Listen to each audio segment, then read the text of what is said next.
Good morning. Welcome back. It's another time with SR&P with JT. I hope you all had a wonderful holiday season and survived the New Year's all right. I took a little bit of a hiatus and back to get on with our lives here in Newtown. It's a beautiful day. And as we said in the last few times, let's go metric. Let's never forget that. And let's take back our Thanksgiving. Well, this week, like it or not, we've got a new Congress and everything that's deciding on what's important and what's not. But when we look at the last year in retrospect, a lot of the big things that were important to all of us in America and caused a lot of consternation is violence. We had the football players where I guess we decided to take the court of public opinion on violence out on the NFL when it's not just in the NFL, it's everyone from plumbers to pork workers to toaster salespeople to it's everybody. Let's face it, there's violence everywhere. And I've been struggling for slogans like it's not legit to hit, or to swing is not the thing, as in swing at someone. When you come to a time when you're feeling angry, violence is never the right answer. We had the case where people talk about spare the rod, spoil the child when it comes to treating your children. What's the right answer? It's never the right answer to hit your child or your spouse or your brother or your sister or your neighbor across the street. Violence is just not the way. And we look around and we say, how do we legislate that? And you really can't, but you can just by starting with your attitudes of how do you handle conflict? And do you take that breath and say, no, I'm not going to raise up and strike someone?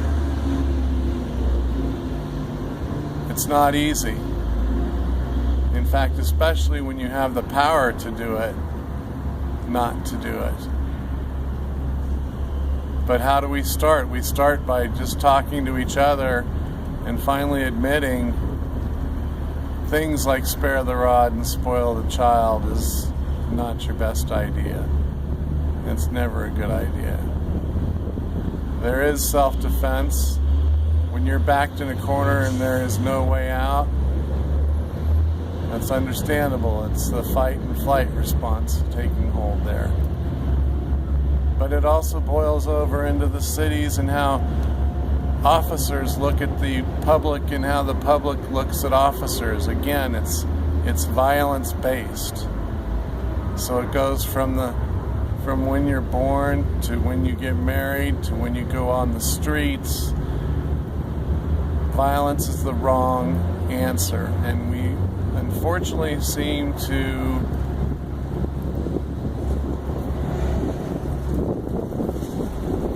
say glorify violence. There is no glory in violence. I just got back from seeing the movie Selma and watching those people on the bridge taking those steps knowing that violence was going to happen and they did not raise their hands. So who were the powerful people on that bridge in Selma that day? It certainly wasn't the people on horseback and with guns and tear gas. They were the weak. The strong were the old and the women and the men that stood their ground and then ran when they saw violence coming. And then when they thought to have the idea of let's find a gun and let's go take back our anger on our oppressors, that they said, no, that is the wrong way. And that was correct. And I couldn't help but flash back to another movie called Gandhi, where people did the same thing. They had no weapons. They wanted to go to work. They walked up. They got beaten. People took them away. Next person stood up, got beat. Person after person after person. But who was the strong? It was, again, the people with nothing. The people that didn't fight were the strong. So let's think about it a little bit this week, and remembering Martin Luther King and what he stood for was nonviolence. Violence is not the way. And yet you even hear people, our illustrious senators, when they talk about where we are in the world stage, and that people think we're weak if we don't act with violence. Any moron knows that we're the most powerful country in the nation, and for us to withhold our violence would be a sign of strength far greater than any weapon you can create. But too often in the past, recent past, we've decided that violence is the way to go. It's not right. We managed just fine from end of Vietnam to Gulf War I. But it was interesting watching us take our steps back to violence as a nation. What did we do? In the Reagan administration, we put our toe in the water. We said, Grenada. We've got people, students in jeopardy in Grenada. Let's get out the war machine and take it for a drive. And then what did we do? We went to Panama.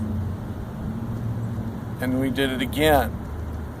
And America slowly but surely said, yeah, it's okay to go back out to these little tiny people and use our huge army in order to satisfy some need in our culture.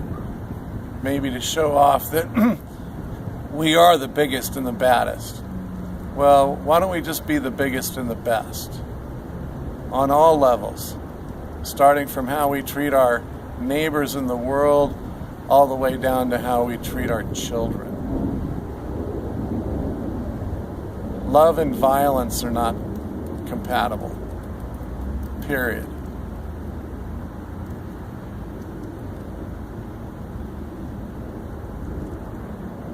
Okay.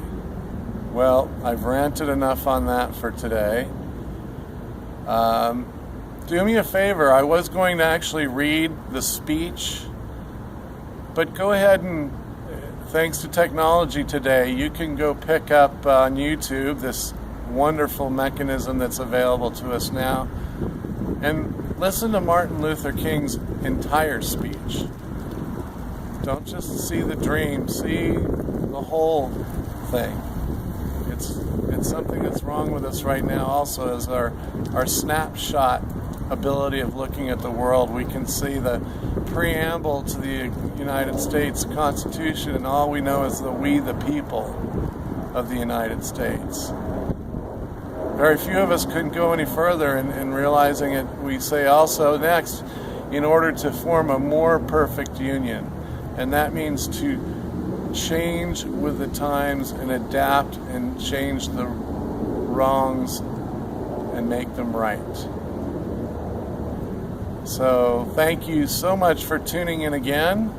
And from Newtown, Arizona, this is JT signing out.